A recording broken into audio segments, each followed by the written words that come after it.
TG Geeks, episode 321, April 12th, 2021. A man of 1,000 talents.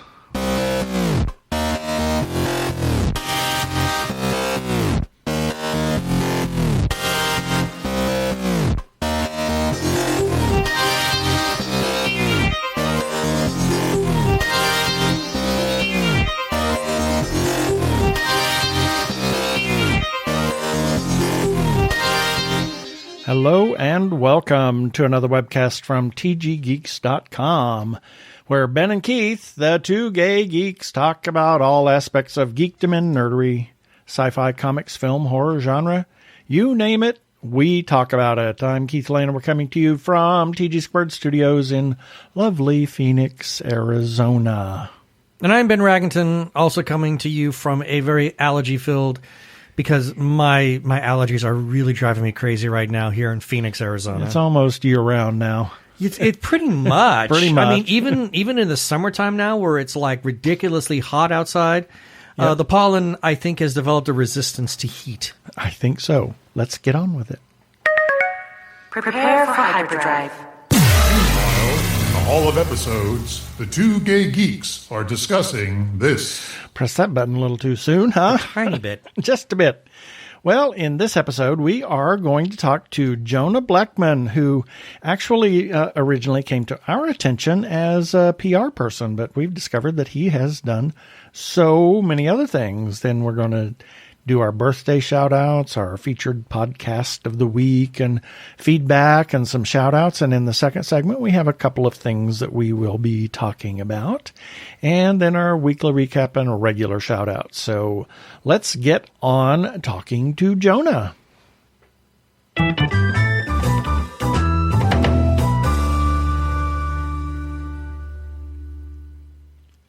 And this time we welcome to our show Mr. Jonah Blechman. He is an actor, among other things. We have known him for a number of years doing something completely different. So welcome to the show, Jonah. Sounds so mysterious. Hello, welcome, thank you. Yeah, so and to follow up on that, we have known you primarily from your other end of the spectrum of doing PR for us, and you've turned us on to so many wonderful interviews and PR pieces and other things. But you are actually, besides being behind the camera, you are in front of the camera, and that's what we're here to talk about today. So if you can give us and our listeners kind of a little elevator pitch of your life, how you got into the industry, as if you were going to the top of the Empire State Building, that kind of elevator pitch. So, Holy cannoli. Well, I want to just say well, thank or you shorter. for having me on, and always grateful to be able to shepherd talented creators and just talent all around to you gents. I've been a creative and in this industry since I was 3 years old. Wow, my gosh. That's starting young. Yeah, so the beginning level of the Empire State Building, if you will. Dancing. I started off jazz, ballet, tap, and it sort of came out of me. I was asking to do this, and my parents were very supportive and really helped let me be the creative spirit, really, that I am. And that continued to lead into commercials and acting and community theater and all of that for a very, very young age. I got to move down to Los Angeles when I was about 16 years old.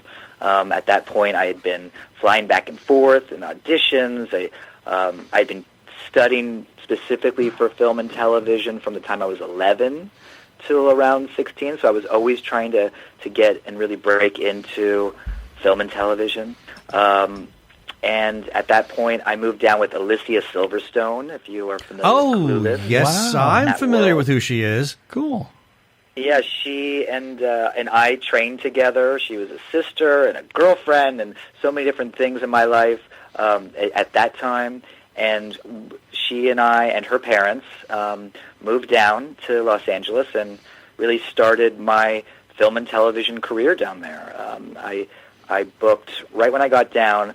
Well, I was auditioning for this specific film called This Boy's Life, which was a wonderful film with Leonardo DiCaprio and Robert DeNiro and Ellen Barkin and Tobey Maguire and just so many wonderful actors in that. And I had about 8 callbacks over a 6-month period of time for this role, which was really the 4th lead in the film, a character who was queer at that, and this is from a true story. Tobias Wolff, a wonderful writer. This is his story of growing up with really an abusive father.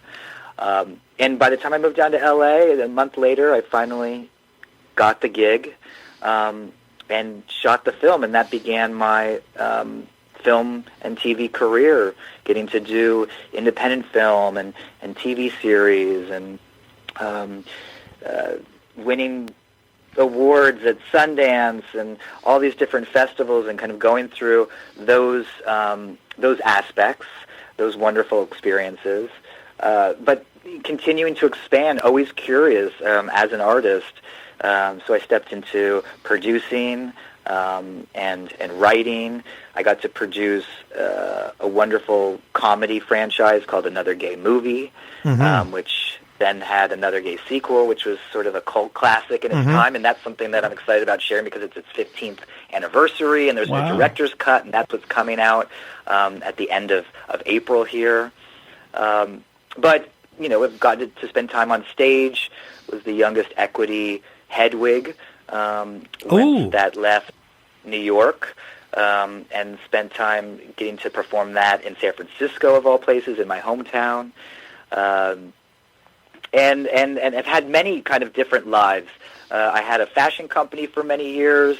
I've always had an entrepreneurial spirit. My father is an entrepreneur, so that was always kind of a curious fire for new types of business, new types of things to do.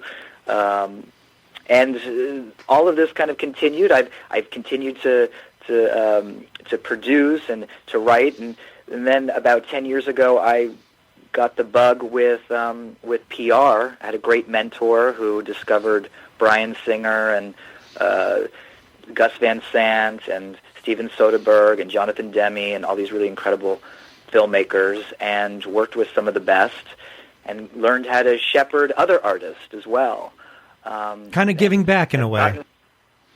Yeah, I mean, it is definitely two sides of this entire entertainment world, but it's all storytelling, and it's shepherding stories. You know, I mean, we are our stories, and we consume so many stories that we're just all story. That's our lives, right? Exactly. And we're all having our own story, and what's the arc of that? So I feel, kind of just I've dived into that always in my life. And now I've got 4 different films that I've been an actor in that are all kind of sort of coming out. One's a TV project, Pet Peeves, which comes out April 11th on Revry, which is also another part of my entrepreneurial nest. Yes. I'm a partner with this wonderful LGBT global TV network that has global content, movies, series, music, news, and getting to shepherd that as a network around the world. It reaches over 280 million households and devices in 135 countries, and so that's been really a passion project for me as well, to help our brothers and sisters of the world get to see representation, and know that they exist in all these different cultures. That is. So that's just a little bit of me. A little bit. A little bit. Yeah. Wow. I tell you, lived 22 lifetimes. I know. Well, just listening to all of that, hearing everything you've done, and makes me look at my life of utter mediocrity.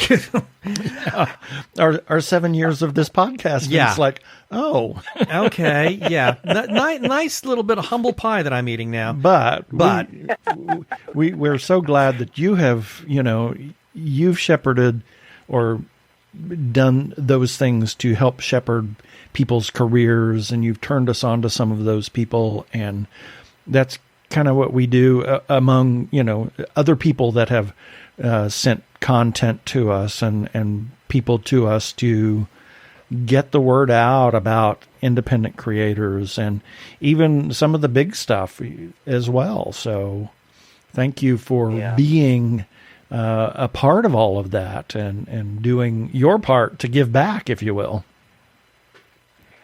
So it's pretty natural for me at this point in the game.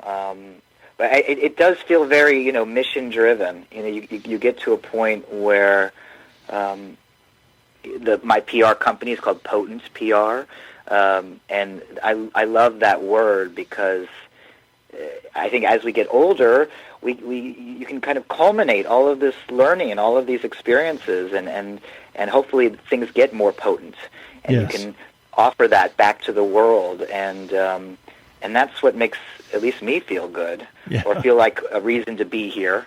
Otherwise, I don't know why to be here. Exactly. Well, we started as just because we were kind of spun out of another podcast that kind of came to its natural end at that point, and Ben was sitting there and he was like, "Oh, well, I got nothing to do. Woe is me," Well, gee, not woe is me. I'm not that pathetic.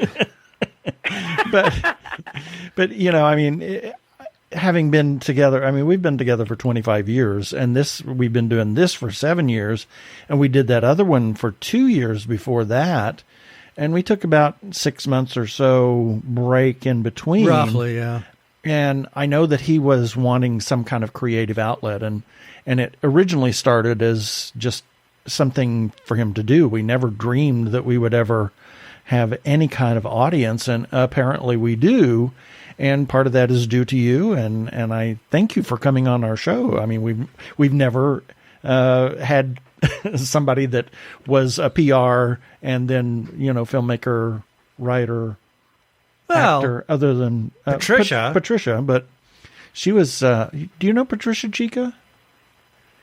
I don't know if I do. Who is she? She was a filmmaker that primarily in Montreal and lives in Los Angeles.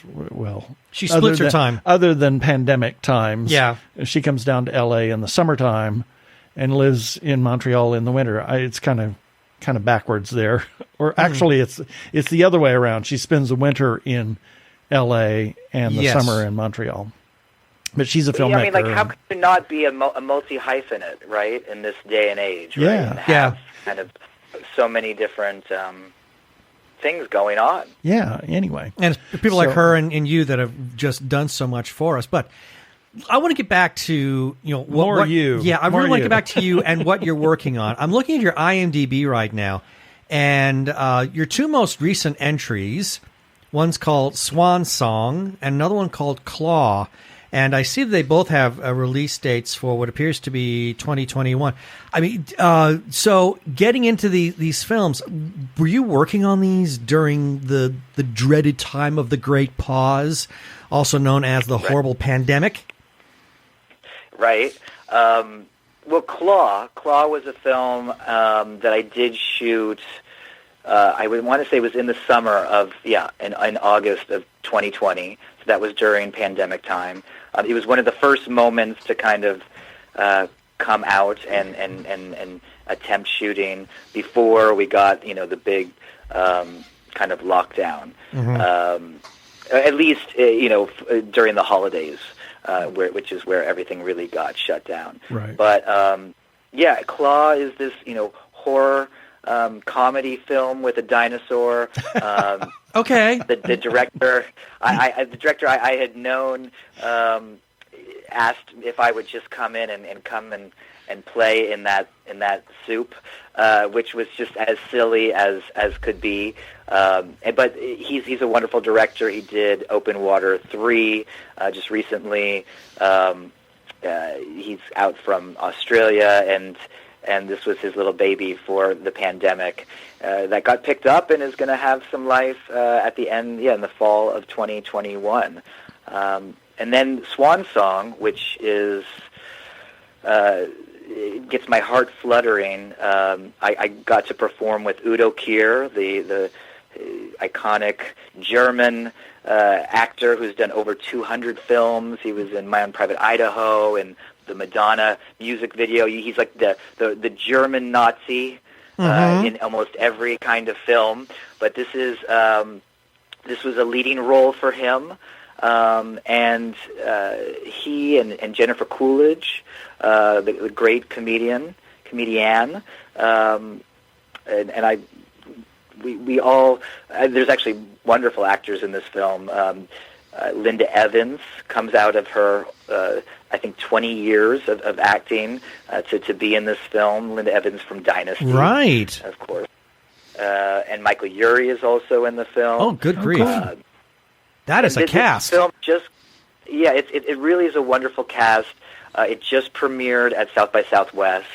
And it got picked up by Magnolia Films, and it's going to have its run in the fall of 2021 as well. And that is just a beautiful semi-autobiographical, not autobiographical, but it's based on a true story from the writer-director Todd Stevens, who did Edge of 17, who I also worked with another gay movie. And this sort of finishes the trilogy for him of his growing up in Sandusky, Ohio, stories.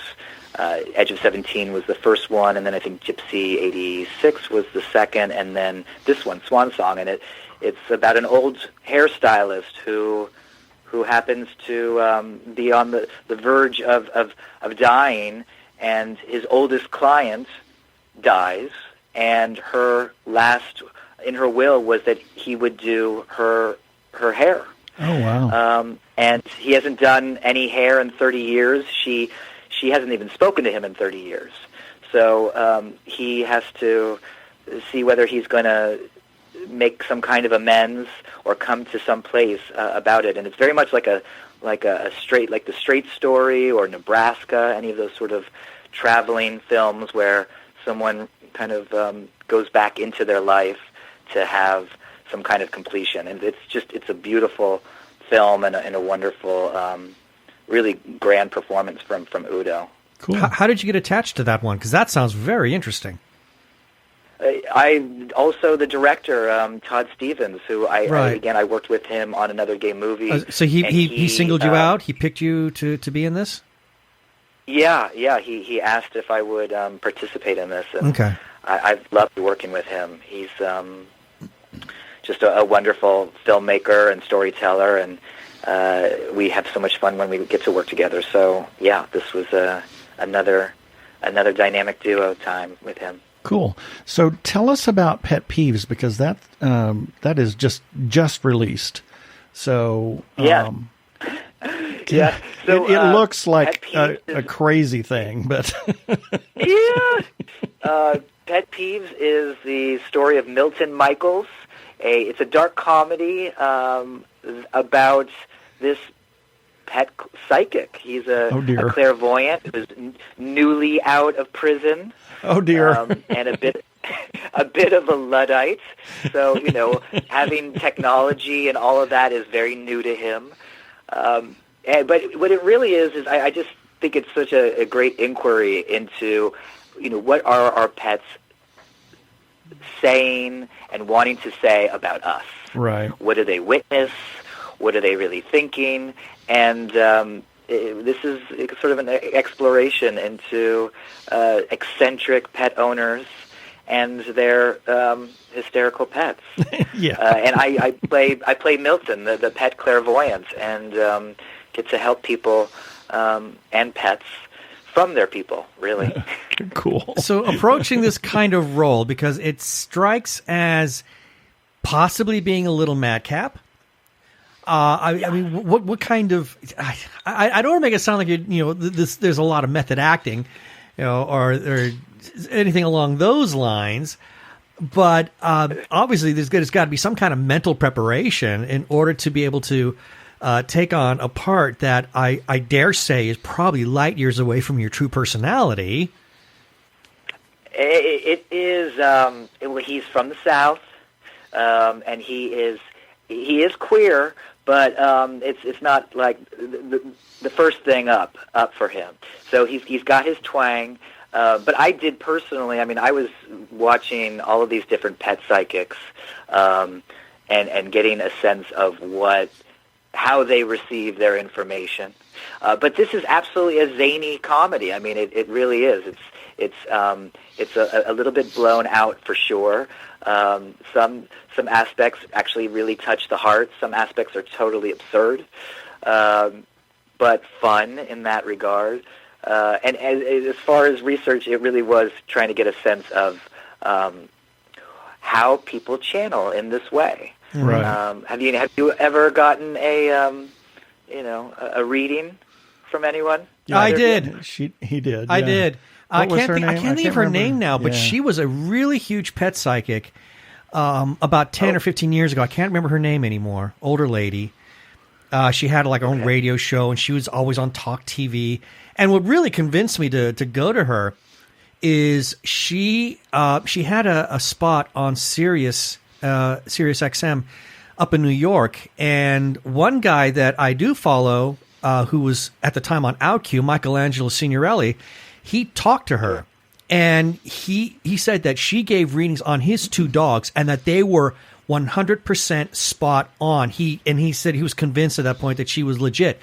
So she was on another show, and I called in because I wanted to know what it was that one of our cats was doing. Why was our cat so insistent on going into the closet?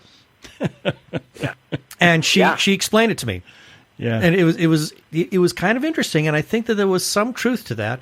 So it's hard for me to say. I mean, I don't. Maybe she's legit. I don't know. Maybe. Yeah, you never know. Well, I mean, I believe, I think we all have, certain levels of sensitivities, and some people more so than others. And I'm definitely open to being, I mean, even just as an artist, as an actor, or even as a writer, I feel like you kind of open up to listening and being some kind of a channel. Right. And then you output. And whatever hits. And I've had some friends that have some kind of really strong gifts, if you will. So it wasn't too far of a stretch for me to step into that. It's just curious as to how, again, they get the information. Are they touching the animal? Or are they just around it? They don't have to think about it. It's, some people get it through hearing sounds or voices. Some people get it through images. It's sort of fascinating. I mean, it really is fascinating. It is interesting. So going back to this movie and the way you described it, as totally madcap. And looking at your IMDb, there is a good, healthy dose of some light-hearted films, shall we say. Is there some kind of a preference in terms of what kind of jobs you like to take on as an actor? I mean, does the comedy allow to tap into certain things in yourself that you normally don't get to, or do you find yourself really like, oh, I want to take on the drama with all the pathos and all the tragedy and all of that? I mean, where do you find your heart going? You know what, I do love drama so much. It's funny because I never even had done anything really comedy until Another Gay Movie. Everything in my career had been either really true stories or mostly really a lot of true stories. Mm-hmm. So I've always been drawn to that, but even in some of the true stories that I did, I've been more of a comedic relief, so I know that there's some element that I can enjoy being boundaryless, and hit some kind of absurdity, mm-hmm. And bring that. So I do appreciate both, but I love I love the work really wherever it is. But drama certainly hits a real bone for me because I personally love just to cry. Don't you love to cry? Well, I was going to say, does it allow for a cathartic experience? A Catholic experience. A Catholic experience. Cathartic, it's all of those. Yeah. Is this some kind of it's catharsis? something- Yeah. I just feel like just making people feel, really. Mm-hmm. And it is wonderful, even in comedy, it's just getting to rile people up. I do love both, but if anything, I love some real serious work too. Coolness. So Cool. We're up against the time, so I'll just ask this: where can people find your work, things that you've done, and as far as things that are coming out? I mean, any kind of release dates and how they're going to be distributed? Yeah.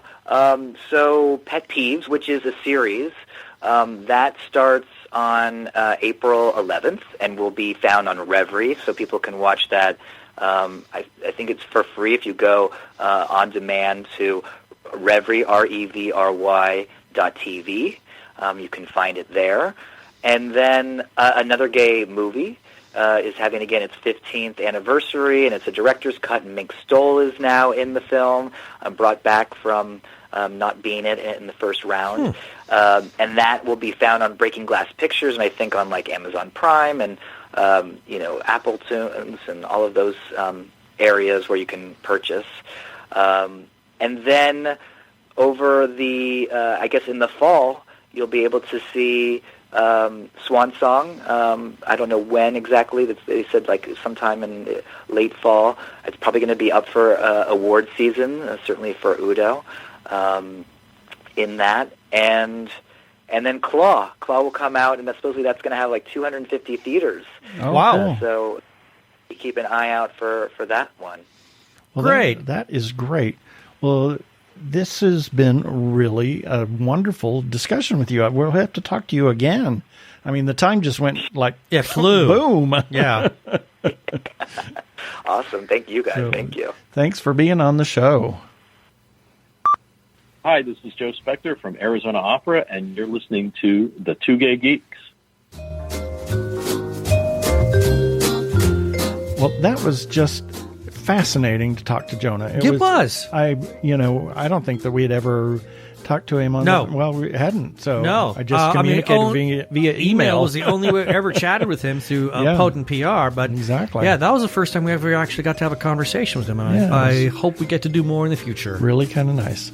And here's a few selected birthdays for April 12th through April 18th, 2021. April 12th, David Cassidy, actor, teen idol, Partridge Family. Shirley Jones, who played the mother on the Partridge Family, was actually his stepmother Yep. at the time.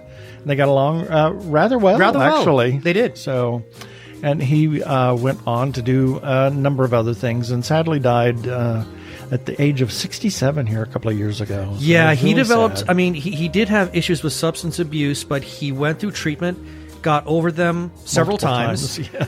And then he developed a mental disorder where he just couldn't remember songs anymore. And that just ultimately led to his death, which is a real shame because he really was a tremendous talent. And I What think a talent. yeah, but I really believe he was a highly underrated singer because I heard him along with his half brother Sean. They appeared on Live with Regis and Kathy Lee, and they sang a song. And he just, at that age, he just sang this incredible tenor stuff that made my eyebrows almost fly off my face. It was so good. Yeah. I mean, really an underrated talent. Cool. Montserrat Kabalyere, opera singer.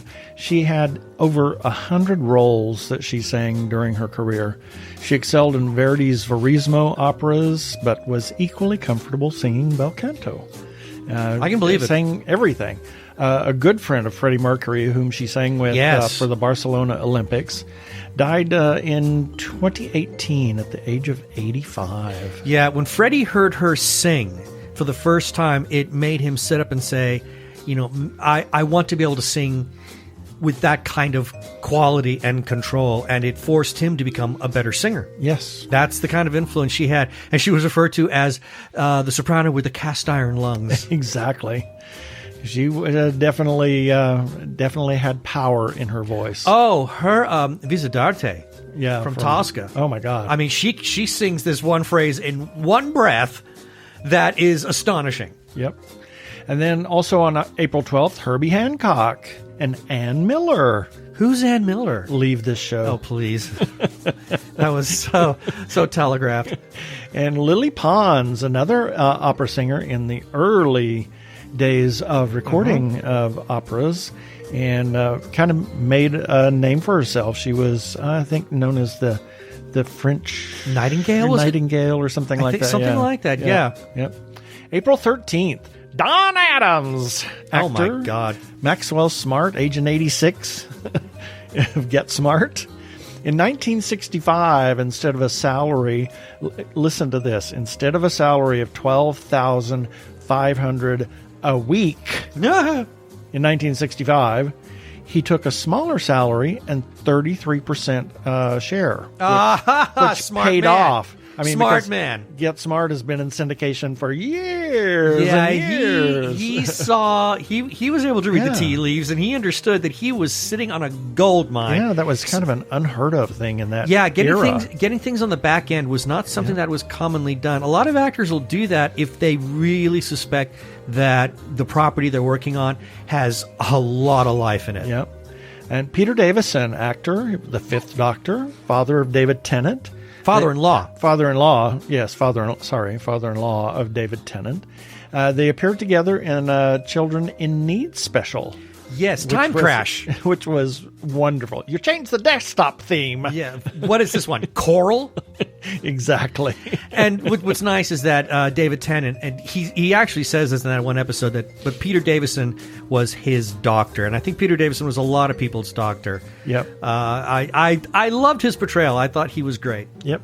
He was. And then we have Jonathan Brandis, who was in Sequest DSV. And sadly ran into some issues and died by suicide. And that's why we run, another reason that we run the two suicide prevention hotline spots in every episode. And Guy Fawkes, it's not Guy Fawkes Day, it just happens to be his birthday. His birthday. Ah. He was the one from Remember the 5th of November? Yep. That Guy Fawkes, that mask. Yes. And then we have Eric Avari, who has been in everything. Bunny Wen? Yeah. He really has one. Yeah, he really has been in everything. I mean, Independence Day, Stargate the movie. Oh my gosh. Saw him recently in Babylon 5. I mean, he appears everywhere. Everywhere. When you need somebody exotic. There he is. Yeah, I suppose kind of you could Egyptian-ish say that. type of, yeah. And speaking of it, he was in The Mummy and had a really good role in that one. I loved it. Exactly. And then we have Glenn Keane, the son of Bill Keane, who wrote the Family Circus. And Glenn Keane is a talented animator himself with the Walt Disney Animation Studios. He was I think the lead animator for the animated film Tarzan. Yep. The animated film. Yes, the animated film Tarzan. Yeah. Not the live action. Not the live action. Yeah, the lead animator for the live action film. There you go. Hey, all right. I'd like to have that job. Hope it pays good. Yeah.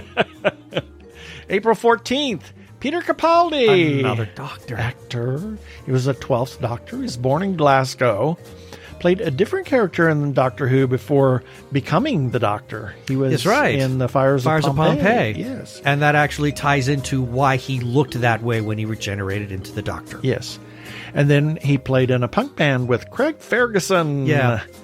When he was 15, he wrote a letter to the Radio Times in memory of Roger Delgado. Really? Yeah. I didn't know about that. It was a lot of people are obsessed with Doctor Who. Duh. Yeah. Then we have Anne Sullivan, a teacher, companion of Helen Keller. And Brad Garrett, who was in Everybody Loves Raymond. Yes. He's done a lot of voiceover. A lot. Work. Oh, my gosh. Yeah. Just a ton of voiceover work. Then a classmate of mine, Chris James, and Worthy Paul Meacham, a.k.a. Mama in L.A. April 15th, Michael Ansara, actor. Ooh, once married to Barbara Eden. Oh my gosh, what a talent! He was Kang on 3 different Star Trek series. Yes, and died at the age of 91 in 2013. Really? Yeah. Oh my goodness. Oh my gosh. Yeah. I think my favorite role of his was in Babylon 5. Yep. Where he played a technomage. I really loved that one. Yeah, that was a good one. And then we have Charles Wilson Peale, painter. Most of the Revolutionary War figures were painted by... Most of the Revolutionary War figures' portraits were painted by him. Okay. That's a poorly constructed sentence there. And he established the first museum in the United States. And quite a few of his paintings are actually on exhibit now at the Second Bank of the U.S. in Philadelphia. We went there. We did go there, didn't we? And you can actually, they have people there. If you touch one, they're going to come slap you. But I know, but you can walk right up to it. It's not under glass or anything. Exactly. They're on a stand, and you can walk right up to it. And to be able to look at these works, these historical works, Yep. I think the one of Ben Franklin was the one that haunted me the most because I thought he was going to talk to me. And then we have Leonardo da Vinci. What's to say about Leonardo? And Emma Watson, the 2 Emmas, Emma Watson and Emma Thompson. Oh, how about that? Same day. And Glenn Shaddix, he was in, he was the mayor in Nightmare Before Christmas. And he was also the guy in the other... Corpse Bride? No, not Corpse Bride. Oh, gosh. Beetlejuice. Oh, Beetlejuice. Oh, my God. It just went out of my brain. I didn't write it down, so I knew I should have written it down. And in Beetlejuice, he was? He was the guy that was doing all the... Ortho? Yes, Ortho. Yes. I didn't realize that was the same guy. Ortho. He's not a beagle. Otho. Yeah. And then we have classmate of mine, Cindy Burris Baker. April 16th, Henry Mancini, composer, classic themes of 60s TV and movies. Very much my God. And composer of music for Victor Victoria. My favorite score. Yeah. I still say that's his best work. Yep. And to show you how much of a nerd I really was, my very first 8-track tape player. Oh, dear. I bought the best of Henry Mancini. Wow. It was one of my very first 8-track tapes that I bought. Okay. Yep. Did you get it because you wanted it or because it was just there? No, because I wanted it. Okay. And then we have Peter Billingsley. You'll shoot your eye out. Yeah. And Sean Mayer, actor of Firefly, among other things. Mm-hmm. And Facebook friends Jenny Stang, Ben Calamer, and Mrs. Technorama Donna Tomasi. Happy birthday. April 17th, Sean Bean, actor, Boromir in Lord of the Rings, Game of Thrones. Always dies. Always seems to die. Actually, in a 2019 interview, he stated he will no longer accept roles where his character is killed. Well, that's good. Because the only time he lives is when he plays a bad guy. Exactly. But when he's a good guy, he always gets killed, and it's kind of getting old. Well, yeah, when he's bad guy too, but anyway. Well, now hang on a minute. Boromir just got misguided. Yeah. But he was essentially a good guy. Yeah. He hated flying, or still hates flying. Yes, he does. So much that the scenes that were filmed at the top of the mountain in Lord of the Rings, he would hike up the mountain 2 hours every day. With all that gear. With all that gear rather than flying in a helicopter. He just couldn't handle it. Yep. And then we have David Bradley, actor, Mr. Filch, played the Doctor in place of William Hartnell. Also played William Hartnell. Exactly. Which I thought was wonderful. And he's still voicing the part in Big Finish, audios. Oh, cool. Then we have Don Kirshner, iconic record producer of the 60s and 70s. Yeah. Yep. of everybody under the sun. Well, he did a lot. I mean, he was like a big discoverer of the Monkees, But if it wasn't for Don Kirshner, we would not have probably my favorite band today, and that is Kansas. Who? What? The state? Oh, yeah. He discovered the state? Yeah, right. The band. Oh, that old thing. Oh, you're really just dancing on my last nerve. Then we have Siegfried Jerusalem, opera singer, who actually, coincidentally, sang the very first Siegfried that we saw from the Met. Oh, that's right, he did. And fabulous singer. And then we have Facebook friends Andrea Dean Van Skoyak, Sam Roberts, and Bruce Dell. Yeah, Sam is from the old Slice of Sci-Fi days. Miss her. She's happy working in Atlanta now. Yep.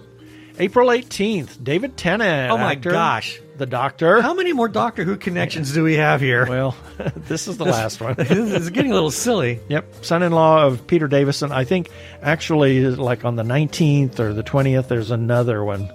Good grief. So, and was obsessed with the Doctor since childhood. Yeah. I mean, he really loved the part. In fact, he used to get in trouble in school because his essays were always about Doctor Who in one way or another. I think, and to be really fair, I think it was because of that love for the Doctor that when he took on the role, I mean, there were some episodes that I find quite questionable, but I don't find him questionable. I enjoyed his performance as a Doctor. He was a great deal. Doctor. Yeah. There was a lot of fun in what he did, and I think it was because he did love the part so much. Exactly. And coincidentally enough, West Wing is his favorite show of all time. Really? Okay, Yes. I had no idea. Well, good for him. And then Eric McCormack, actor, Will and Grace, Travelers, a great show that kind of lost its way towards the end. They tried to wrap it up, I don't know what happened, but it kind of went off the rails the last half of the last season. It got strange. Yeah. I don't know what they were thinking, but it was still a very, very strong series for the most part. Yeah, and it's nice to see him. It was a good series. A very strong dramatic role too was very new to me. Yeah, I think what probably happened is they thought they were going to get another season, and then they wound up having to wrap it up. And then there was talk about bringing it back, and it's like, well, where do you go from the end? That gets to be very tricky when that happens. And Leopold Stakowski. Leopold. The great conductor through the 50s, 60s, 70s even. Yeah. And Franz von Suppé, composer. He wrote dozens of operettas that have fallen into obscurity, but a couple of his overtures have survived, most notably the Light Cavalry Overture, which is stuck in my head. Yep. So that's it for the birthdays this time.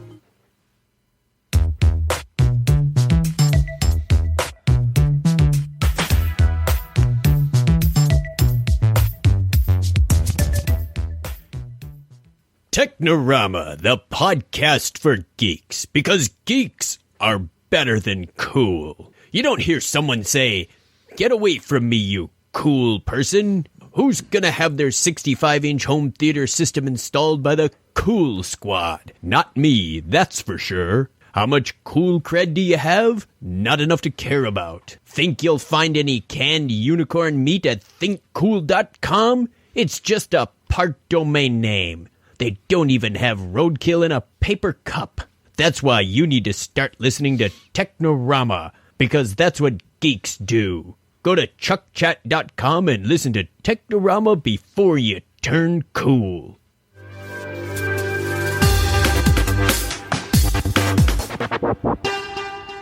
Go give a listen to our friends Chuck and Craig over at Technorama Podcast. I'm Daniel Radcliffe, and I believe that reaching out for help is the bravest thing a person can do. If you are struggling and need support, call the Trevor Lifeline at 1-866-488-7386. It's free and confidential, and trained counsellors are there to listen 24/7 without judgment. To learn more about the Trevor Project's life-saving work for lesbian, gay, bisexual, transgender, or questioning young people, go to thetrevorproject.org. We want to give a shout out, as always, as one of our public service announcements for the Joshua Tree Feeding Program. They are a 501c3 nonprofit food pantry for the HIV and AIDS community in Maricopa and Pinal counties. They offer a safe place where clients can select from a wide assortment of nutritional foods to take home, and they set it up just like a store so that the clients can come in with a shopping basket and choose what they want, so it empowers them to take only what they want and no food is wasted. They are an all-volunteer organization, but they could certainly use your help. You can go to jtfp.org to give a monthly recurring gift or a single gift. Please consider supporting Joshua Tree Feeding Program.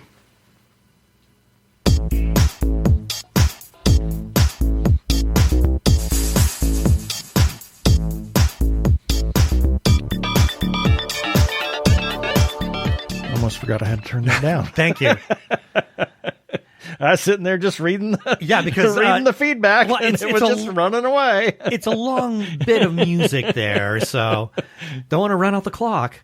Yes, this is time for our feedback, and each of these items that this feedback segment generated will be featured in the show notes for this episode at tggeeks.com, episode number 321, starting with TG Geeks episode number 315. We had a couple of birthdays that we gave some shout-outs to. First, we got a response from Mark Ross. He says, thanks, guys.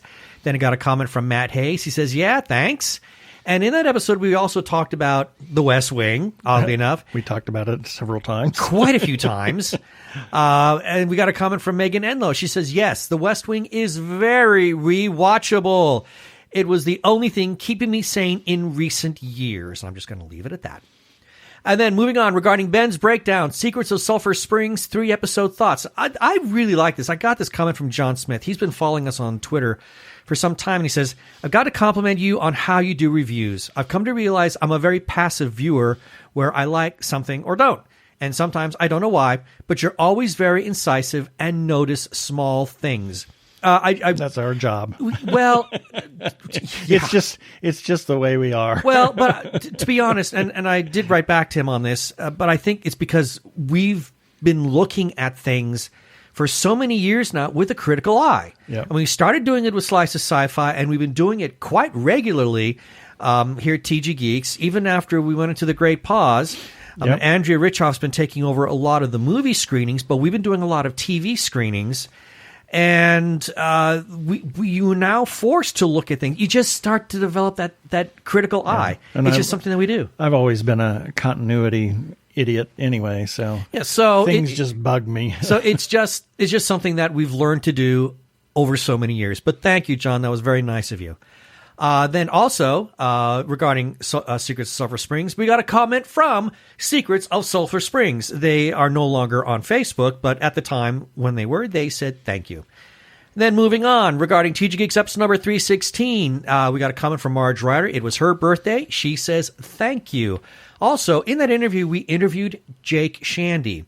And got a comment from Hamish Down. He says, this sounds like a great one. And it was. It was really wonderful. Yeah. Then I love this because now we get some comments from the Inner Circle. The Inner Circle, yes. And I'm going to address that in a moment. First, from David R. Slayton, and he said this on Twitter. What a great thing to wake up to. Loved getting to hear Jake talk to the Two Gay Geeks. And if you're not checking out Jake Shandy's art, I highly recommend it. I will echo that. Definitely check out Jake Shandy's work because it's brilliant. Got a comment from Ashley1613. She says, I wish I had just a tiny smidge of Jake's talent. So good. And then got a comment from Katie Edwards. And he says, Jake gets interviewed. Cannot wait to hear this. And as I was compiling this little bit, I was just really hit with a moment of sheer gratitude that through this show, we have gotten to know some really amazing, not just amazingly talented people, but amazingly good people. Some really good people. Really good people. And I'm very happy to know Jake, David, Katie Edwards, and all the other among others. Yeah, Oh, those my are just a gosh. few. Yeah. Among all the other independent artists that we've come into contact with, And of course, Hamish. Yeah, well, Heyman, yeah. And just the list goes on. It really on. does. It's I mean, amazing. we know people We in don't other want to parts. slight anybody. No, It's we just- really don't. It's just it's These too are many. in front of us at the moment. Yeah, it's like we know more people than we do know here in Phoenix. I mean, more people outside of Arizona than we do Exactly. here. But you people are wonderful. We love you to death, and we're so grateful that we count you as friends. And if you want to leave a comment like all of these folks have done, you can do that. And you can do that on our Facebook page at TG Squared Studios. You can do it on our Twitter accounts. We have multiple Twitter accounts. You can do it at tggeeks.com, where you can comment on each episode or an article. You can also do it on our YouTube episodes for that particular episode. We also have a listener feedback line. If you so choose, you can call that line, leave us voicemail, and we will play that on air. Then you can be famous too. Call 469-TG-GEEKS. That is 469-844-3357. And as always, please play nice.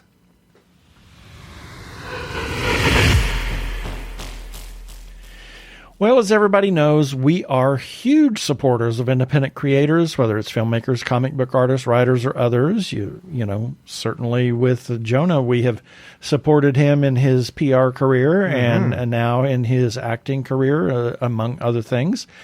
If you see or come across any independent creators, such as artists like Jake Shandy, Katie Edwards, David Slayton, you can chat them up on their Twitter accounts, their Facebook accounts, their Etsy pages. They their love to web engage pages, with their fans. They really do. Wherever you find them, not only those artists and writers, but others that are out there. Please engage with them. Tell other people about their work. Buy their work. Do whatever it is that you can to help them. Please consider supporting independent creators. If you are trans or are questioning your gender identity, and if you are in crisis or are feeling isolated and need someone to talk to, or you know of someone in a similar situation, there is a special hotline just for you. The hotline is provided by translifeline.org and staffed by trained counselors who are transgender themselves. The hotline in the U.S. is 877-565-8860. In Canada, it is 877-330-6366. Or you can go to translifeline.org to learn about the important work they are doing. Please reach out for help. You are not alone. Yeah, baby. They're like two gay geeks. They're together, They're two gay guys and they're geeks. Is that okay?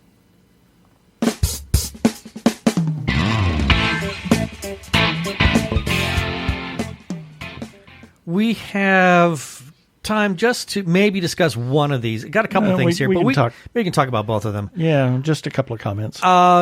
Stumbled across a documentary on Netflix that came out last year, but holy smokes, was that fun to watch. It was amazing. It's called High Score, and it's about the computer gaming industry. Well, just the video gaming. Well, video gaming, but it starts off with video games, moves into computers, home consoles, things like that. But I think for people our age, and I say we're in our 60s now. And remember Pong as the only video game around at that time. Which I had. Yep.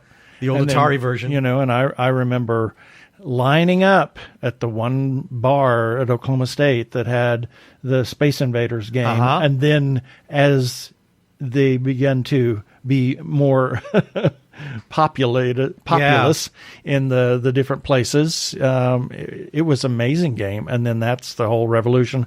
I bought one of the original Nintendos that Christmas, 88, Christmas of 88, and just kind of lucked into that because I bought it the day after Christmas and one had been returned. Yeah, it was amazing. That was real, because that was when Nintendo was the hot item.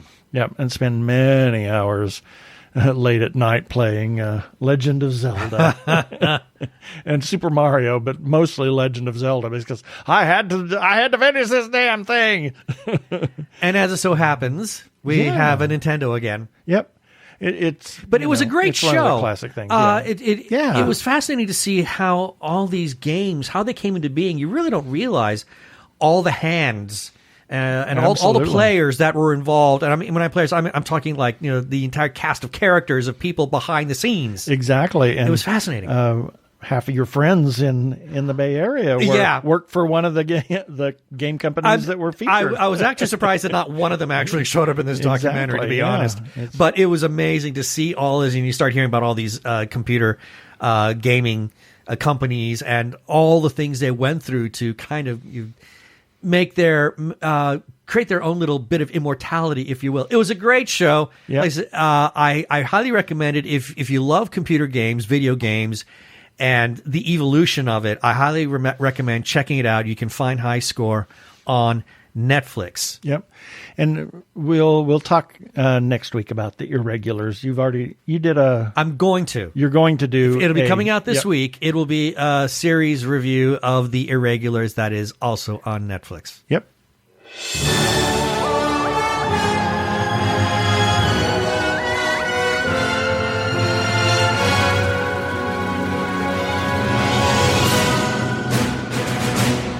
And it's time for our weekly review. These are the items that we ran on our website at tggeeks.com, and the links for each of these items will be found in the show notes for this episode number 321 at tggeeks.com.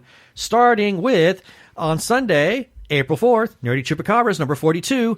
On Monday the 5th, TG Geeks episode number 320. On Tuesday the 6th, Ben's book breakdown, Roy. A Tale of Chaotic Mediocrity. Which is coming out May 4th. God. Coming out May 4th, and we've got an interview with the author coming out soon. On Wednesday the 7th, Ben's Breakdown, The Falcon and the Winter Soldier 3-episode thoughts. On Thursday the 8th, Andrea's Angle, Voyagers is a poorly executed Lord of the Flies in space. Andrea, please tell us, what do you really think? On Friday the 9th, Hamish Downey's new Sushi number 115, Morsels of News from Japan and Beyond. And on Saturday the 10th, This Got Made, hosted by Carlton Tetley, Season 2, Episode J, Samurai, Mistress of the Martial Arts. Oh, my Lord.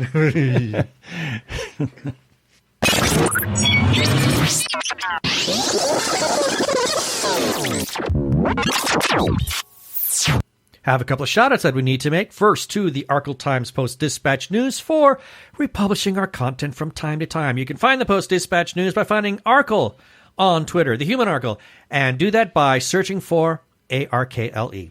Also, while you're searching for Arkle, hey, go over to his YouTube channel. He has a number of things going on there which are really interesting.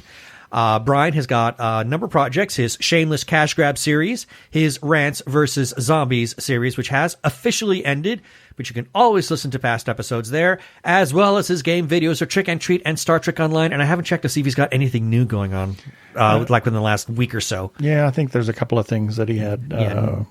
Need to take a look at that. Weeks, We also have to give a couple of shout-outs to some Facebook groups for allowing us to post our episodes and relevant articles on their pages. First, to Gay Geeks After Hours for allowing us to share away our content. And their URL is facebook.com/groups/Gay Geeks After Hours. And then to The Gay Geek for also allowing us to share our stuff there. And their URL is facebook.com/groups/The Gay Geek. And as always, we give special thanks to their moderator, Jeremiah Reeves. Thank you, Jeremiah. And besides where you found us this time, we can be found on Spotify, TuneIn, Stitcher, and Amazon Podcasts, as well as where other fine podcasts can be found. Also, check us out on Sci-Fi Radio, formerly Krypton Radio, at 3 a.m. and 3 p.m. Pacific Time on Tuesdays for a replay. And listen to their other geeky internet, their other content, their 24-hour geeky internet radio station. Please rate us and review us on iTunes, and don't forget to subscribe to our YouTube channel.